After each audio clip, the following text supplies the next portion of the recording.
आज हम एक ऐसे टॉपिक पर बात करने वाले हैं जो ना सिर्फ एनवायरनमेंट से रिलेटेड है बल्कि इंडिया के ग्लोबल इमेज को भी बूस्ट करता है। So what's the news? Madhya Pradesh के 3 world famous tiger reserves Kanha, Bandhavgarh and Pench को अब यूनेस्को के man and biosphere programme which is shortly referred to as MAB programme के अंडर ग्लोबल रिकॉग्निशन मिलने जा रहा है। ये बड़ी अचीवमेंट है क्योंकि अब ये रिजर्व्स सिर्फ देश में नहीं दुनिया भर में मॉडल कंजर्वेशन जोन्स के रूप में जाने जाएंगे। So let's understand the background and the process. Central government ने 3 महीने पहले यूनेस्को को एक प्रपोजल भेजा था जिसमें इन रिजर्व्स को बायोस्फीयर रिजर्व्स डिक्लेयर करने की रिक्वेस्ट की गई थी। अब यूनेस्को ने इस प्रपोजल को एक्सेप्ट कर लिया है और डिटेल्ड डॉसियर मांगा है। डॉसियर मीन्स बायोडाइवर्सिटी और कम्युनिटी रिपोर्ट मांगी है। ये डॉसियर बनाने की जिम्मेदारी दी गई है भोपाल बेस्ड एप्को को, यानी कि environment planning and coordination organisation को, और सेंटर ने इसके लिए 25 लाख रुपीस सैंक्शन किए हैं। अगले 6 महीने में एप्को ये रिपोर्ट बनाकर यूनेस्को को भेजेगा।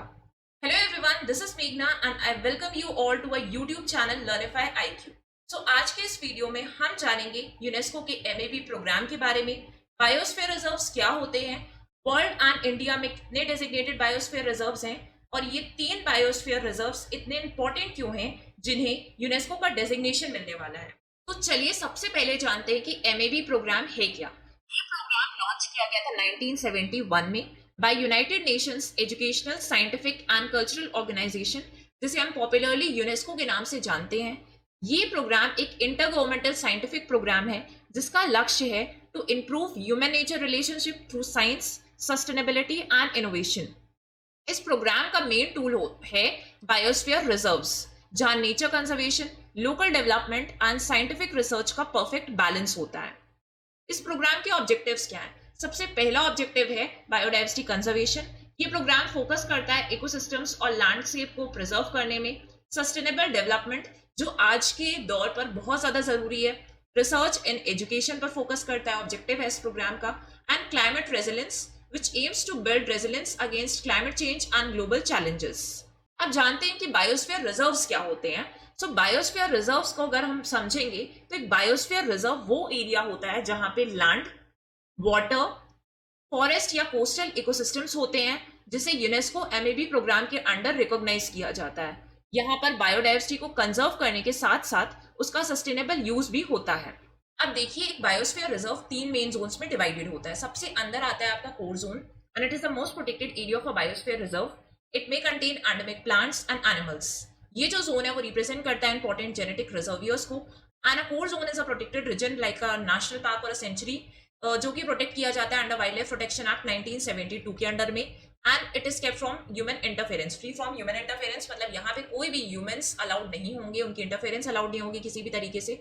इसके बाद आता है बफर जोन। बफर जोन जो है वो कोर जोन को सराउंड करके रखता है, उसको प्रोटेक्ट करके रखता है, और यहाँ पे सारी एक्टिविटीज मैनेज की जाती हैं ताकि किसी भी तरीके से यहाँ पे जो एक्टिविटीज हो रही है वो कोर जोन को नुकसान ना पहुंचाएं। इस एरिया में क्या क्या चीजें इंक्लूडेड होती है, तो यहाँ पे रिस्टोरेशन वर्क किया जाता है, लिमिटेड टूरिज्म अलाउड होता है, फिशिंग, ग्रेजिंग वगैरह अलाउड होती है, ताकि ये जो है वो किसी भी तरीके से जोन को इफेक्ट ना डाले, इस पर इफेक्ट ना करे। And research and education activities are encouraged in buffer zone. इसके बाद सबसे बाहरी जोन होता है transition zone. It is a zone of cooperation where human ventures and conservation are done in harmony, right. तो यहाँ पे बहुत सारे सेटलमेंट्स होंगे, आपके क्रॉप लैंड्स होंगे, मैनेज्ड फॉरेस्ट यहाँ पे आ जाते हैं, और इंटेंसिव रिक्रिएशनल एक्टिविटीज यहाँ पे की जा सकती हैं। तो ये 3 जोन्स होते हैं मेनली एक बायोस्फीयर रिजर्व के अंदर, ठीक है। इसके बाद होता है कि भाई बायोस्फीयर रिजर्व को डेजिग्नेट करने का क्राइटेरिया क्या होता है। तो जो भी साइट है जिसको आप बायोस्फीयर रिजर्व डेजिग्नेट करने जा रहे हो, वो एरिया एक प्रोटेक्टेड और मिनिमली डिस्टर्ब्ड कोर एरिया होना चाहिए, जहाँ पे नेचर कंजर्वेशन की वैल्यू कंटेन होती है, ठीक है। ये जो एरिया होगा, इसका कोर एरिया जो होगा वो बायोजोग्राफिकल यूनिट होनी चाहिए एंड इतनी बड़ी होनी चाहिए कि वो एक वायबल पॉपुलेशन को सस्टेन करती हो, जो पॉपुलेशन सारे ट्रॉपिक लेवल्स को रिप्रेजेंट करता हो, ठीक है। आपने ट्रॉपिक लेवल्स पढ़े होंगे। फिर यहाँ पे लोकल कम्युनिटीज का इन्वॉल्वमेंट होना चाहिए ताकि उनकी नॉलेज से ही हम इन एरियाज को प्रिजर्व करके रख सके, और इस एरिया का पोटेंशियल होना चाहिए कि वो किसी ट्रेडिशनल, ट्राइबल या रूरल मोड्स ऑफ लिविंग का प्रिजर्वेशन कर रहा हो, ठीक है, और हार्मोनियस यूज कर रहा हो एनवायरनमेंट का। तो ये कुछ क्राइटेरिया होता है। इसके बाद बायोस्फीयर रिजर्व डेजिग्नेशन प्रोसेस क्या होता है, तो यहाँ पर जिस भी एरिया को आप डेजिग्नेट कर रहे हो वहां पे उसका साइंटिफिक असेसमेंट किया जाता है, इकोलॉजिकल डॉक्यूमेंटेशन किए जाते हैं, सस्टेनेबल डेवलपमेंट स्ट्रैटेजीज होती है, ठीक है, कम्युनिटी का पार्टिसिपेशन आप इंक्लूड करते हो, रिसर्च, एजुकेशन, सस्टेनेबल लाइवलीहुड्स, ये सारी चीजें की जाती हैं, तब तब जाके किसी भी एरिया को बायोस्फीयर रिजर्व डेजिग्नेट किया जाता है। जो लीगल स्टेटस होगा लैंड का एंड फॉरेस्ट का वो एकदम अनचेंज रहेगा, ठीक है, लेकिन एमएबी के डेजिग्नेशन से क्या क्या चीजें हो जाती हैं, ग्लोबल रिकॉग्निशन मिल जाता है। अगर किसी भी एरिया को, अभी जैसे हम बात कर रहे हैं कि इन 3 बायोस्फीयर रिजर्व्स को यूनेस्को के एमएबी प्रोग्राम में इंक्लूड किया जा रहा है, तो जो भी बायोस्फीयर रिजर्व्स हैं इन तीनों को ग्लोबल रिकॉग्निशन मिल जाएगा, इंटरनेशनल फंडिंग मिलेगी इसकी वजह से, and technical and expert collaboration भी मिलता है, राइट। अब देखिए कि भाई वर्ल्ड में किस तरीके से डिस्ट्रीब्यूशन है बायोस्फीयर रिजर्व्स का। तो अगर हम वर्ल्ड की बात करें तो टोटल कंट्रीज कितनी है जिसमें बायोस्फीयर रिजर्व्स हैं, 136 कंट्रीज है, जिनके अंदर टोटल 759 बायोस्फीयर रिजर्व्स हैं डेजिग्नेटेड है, राइट। और ये डेटा लिया गया है यूनेस्को की वेबसाइट से। टोटल एरिया आप देख सकते हैं इतना स्क्वायर किलोमीटर है, that is not so important. But अब आ जाते हैं इंडिया में, और इंडिया में देखेंगे टोटल 18 बायोस्फीयर रिजर्व्स हैं जिनको नेशनली नोटिफाइड किया गया। आप देख सकते हैं जितने भी रेड मार्क से लिखे हुए हैं, ये पूरे 18 बायोस्फीयर रिजर्व्स हैं, जिसमें से 12 बायोस्फीयर रिजर्व्स हैं जो यूनेस्को के एमएबी प्रोग्राम के अंडर में रिकॉग्नाइज किए गए हैं। तो आप देख लीजिए, जैसे आपका नंदा देवी है, कंचनजंगा है, फिर उसके बाद से आ जाता है नोकरेक जो कि मेघालय पे है, सुंदरबंस वेस्ट बंगाल, ठीक है, यहाँ पे सिंपली पाल है, और इसके बाद नीलगिरी है, अगस्त्य मलाई है, गल्फ ऑफ मन्नार है, एंड ग्रेट निकोबार है। जो नीलगिरी है ना, ये जो बायोस्फीयर रिजर्व है सबसे पहला बायोस्फीयर रिजर्व था जिसे बायोस्फीयर रिजर्व डेजिग्नेट किया गया था। इसके बाद आ जाइए मध्य प्रदेश की हम बात कर रहे हैं, क्योंकि यहाँ पे ऑलरेडी 3 बायोस्फीयर रिजर्व्स हैं जो यूनेस्को के एमएबी प्रोग्राम में इंक्लूडेड है, ठीक है। सबसे पहले देखिए पचमढ़ी है, अचानक और अमरकंटक है, ठीक है, और इसके बाद है पन्ना। ये 3 ऑलरेडी डेजिग्नेटेड है, 3 को और बात चल रही है कि 3 और डेजिग्नेट किए जाएंगे। तो ये तीनों देखिए कौन कौन से हैं। ये 3 जो हम ऑलरेडी डेजिग्नेटेड है उनको देख लीजिए। पचमढ़ी को नोटिफाई किया गया था 1999 में, और ये कौन से डिस्ट्रिक्ट्स को कवर करता है ये इतना इंपॉर्टेंट नहीं है। अचानक अमरकंटक को 2005 में नोटिफाई किया गया, एंड पन्ना नेशनल पार्क जो टाइगर रिजर्व है इसको 2011 में नोटिफाई किया गया था। अब बात चल रही है कि इसके अलावा किन किन टाइगर रिजर्व्स को अब यूनेस्को में इंक्लूड किया जाएगा। तो मैंने आपको बताया, तो कान्हा टाइगर रिजर्व हो गया, राइट। कान्हा के बाद है आपका बांधवगढ़ टाइगर रिजर्व जिसको यूनेस्को के एमएबी प्रोग्राम में इंक्लूड किया जाएगा, और तीसरा है आपका पेंच टाइगर रिजर्व। तो ये 3 इंपॉर्टेंट टाइगर रिजर्व्स हैं, और ये काफी ज्यादा इंपॉर्टेंट क्यों है ये भी हम जान लेते हैं। So why these parks are important, significance क्या है इन तीनों का। कान्हा नेशनल पार्क की अगर हम बात करेंगे तो आप सबने सुना होगा शायद, ये लार्जेस्ट टाइगर रिजर्व है सेंट्रल इंडिया, ठीक है। हम सेंट्रल इंडिया की स्पेसिफिकली बात करें तो उसमें लार्जेस्ट टाइगर रिजर्व है, और ये एंडेंजर्ड बारासिंघा की ओनली हैबिटेट है, ठीक है। कान्हा रिजर्व फेमस ही इसलिए बारासिंघा के लिए, स्वैम्प डियर यहाँ पे पाए जाते हैं।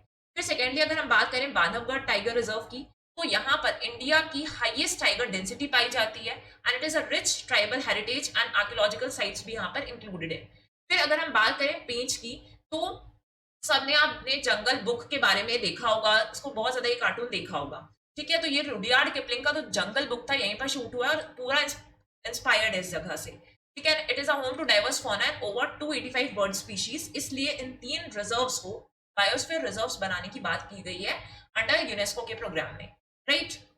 सो ये जो 3 रिजर्व्स हैं, they are often refer to as tiger heartland of India. क्या रेफर किया जाता है इनको? Tiger heartland of India refer किया जाता है, because they provide critical habitats for Bengal tigers, barasingha, ठीक है, जो कि आपके कान्हा टाइगर रिजर्व में मिलेंगे, leopards, gaurs, sloth bears, endemic birds मिलेंगी, रेप्टाइल्स मिलेंगी, राइट। तो ये सारी चीजें यहाँ पर मिलती हैं। इसके बाद अगर हम बात करें, they also contribute significantly to eco tourism. अगर आप किसी भी एरिया को डेजिग्नेट कर देते हो तो यहाँ पे क्या होगा, इको टूरिज्म बहुत ज्यादा बढ़ेगा, ठीक है। फिर इसके बाद से लोकल एम्प्लॉयमेंट जनरेट होगी, रेवेन्यू जनरेशन होगा, and tribal and cultural preservation भी देखने के लिए मिलेगा। Now let's understand what are the broader implication of the MAB selection. ये जो 3 साइट सिलेक्ट की गई हैं यूनेस्को के एमएबी प्रोग्राम के लिए, उन पर क्या इम्पैक्ट पड़ेगा, उन साइट्स को क्या बेनिफिट होगा एमएबी रिकॉग्निशन से, या बाकी जो भी साइट्स अब तक यूनेस्को के एमएबी प्रोग्राम में शामिल की गई हैं उनको क्या फायदा होता है। सबसे पहली चीज है कंजर्वेशन, कि इन साइट्स को कंजर्वेशन बढ़िया मिलता है, so strengthens research based conservation efforts को स्ट्रेंथन करता है, ठीक है। इसके बाद बायोडाइवर्सिटी रिस्टोरेशन में मदद करता है, and it also encourages climate resilience. Community empowerment होता है, so it boost local participation, ठीक है। जो लोकल फॉरेस्ट डिपार्टमेंट के लोगों का पार्टिसिपेशन होता है वो सारी चीजें इंकरेज होती है, उसको बढ़ावा मिलता है। ट्राइबल लाइवलीहुड्स एंड ट्रेडिशंस का प्रोटेक्शन होता है ऐसे डेजिग्नेशन मिलने से, और एजुकेशन और अवेयरनेस ड्राइव्स बढ़ जाती हैं प्रोटेक्टेड एरियाज में। इंटरनेशनल एक्सपोजर या रिकॉग्निशन मिलता है। सो इको टूरिज्म को बढ़ावा भी मिलता है। जितनी ज्यादा साइट्स डेजिग्नेटेड होंगी, आप किसी भी जगह पर घूमने जा रहे हैं तो ऐसे लोग इन जगहों को प्रेफरेंस देते हैं। इंटरनेशनल फंडिंग और कोलैबोरेशंस में इन जगहों को सपोर्ट मिलता है। Youth training and scientific exchange programs यहाँ पर ज्यादा प्रमोट होती हैं, राइट। इसके बाद इन सारी साइट्स का अलाइनमेंट होता है एसडीजीज से, जो हमारे सस्टेनेबल डेवलपमेंट गोल्स है, 17 गोल्स हैं, उनमें भी इनको सपोर्ट मिलता है। सो ये प्रोग्राम डायरेक्टली सपोर्ट करता है गोल नंबर 13 को, climate action, goal number 15 life on land, and goal number 1 and 8। 1 क्या है आपका पॉवर्टी रिडक्शन, क्योंकि सब लोगों को एम्प्लॉयमेंट मिलेगी तो कहीं ना कहीं पॉवर्टी रिड्यूस होगी जितने लोग उस एरिया में रहते हैं, एंड डिसेंट वर्क मिलेगा सबको। तो इन सारे गोल्स को सपोर्ट करता है और हमारे लिए काफी जरूरी है, क्योंकि 2030 तक हमें सस्टेनेबल डेवलपमेंट गोल्स को अचीव करना है। तो इस चीज में ये मदद करेगा, राइट। व्हाट्स नेक्स्ट, तो अब क्या होगा, एपको जो हमने पढ़ा है कि ईपीसीओ एपको है आपका, वो डिटेल डॉसियर प्रिपेयर करेगा। Local communities, forest officers, scientist मिलकर मैनेजमेंट प्लान तैयार करेंगे। मध्य प्रदेश बनेगा इंडिया का कंजर्वेशन मॉडल स्टेट। कैसे बनेगा, क्योंकि सबसे ज्यादा यूनेस्को की एमएबी साइट्स यहीं पर होंगी। अगर ये 3 और अप्रूव हो जाती हैं तो फिर टोटल 6 साइट्स हो जाएंगी, जो सबसे ज्यादा होंगी पूरे इंडिया में, इस स्टेट में, राइट। कान्हा, पेंच, बांधवगढ़ बनेंगे living laboratories for the world. It's a global leave for Indian forest. जब कान्हा, बांधवगढ़ और पेंच जैसे टाइगर रिजर्व्स को ग्लोबल स्टेटस मिलता है, तो सिर्फ वाइल्ड लाइफ ही नहीं बल्कि लोकल कम्युनिटीज, एनवायरनमेंट और इंडिया की सॉफ्ट पावर डिप्लोमेसी भी स्ट्रांग होती है, राइट। यूनेस्को एमएबी का ये कदम सिर्फ एक ऑनर नहीं है बल्कि एक रिस्पॉन्सिबिलिटी भी है, जहां डेवलपमेंट और नेचर का बैलेंस बनाकर चलना होगा। So I think we should celebrate this milestone and learn how किस तरीके से हमारा सबका रोल है नेचर कंजर्वेशन में, राइट। सो आज के इस वीडियो में इतना ही। If you found this video useful, do like and share our videos, subscribe our channel for more such content. Thank you everyone.